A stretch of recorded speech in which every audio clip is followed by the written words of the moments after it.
umuntu arambabaje, umuntu aranzonza aranzanguza, buri kintu mukora ndamwihorera.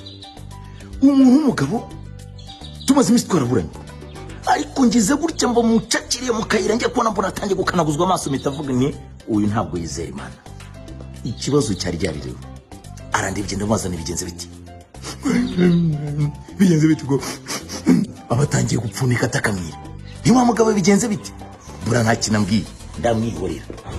Ngeze imbere abaraje ngo tonto uvuye kwa muganga, umwana yarwaye ararembye none mujyanye ku kigo nderabuzima bahita mu transferi. Ngeze kwa muganga babwira ngo bagiye kumunyuza mu cyuma kugira ngo abage bisaba miliyoni 3,750.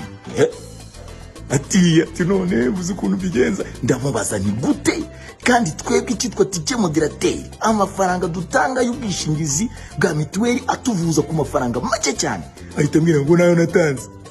Mpita ndeba ukuntu ari we muntu wa mbere umwitoga nyinshi ku gasantere, mpita nangira gukuba amafaranga nywera ku munsi. Ukubye n'amacupa 2 akimbura mu cyumweru, anywera 3,000 mu cyumweru.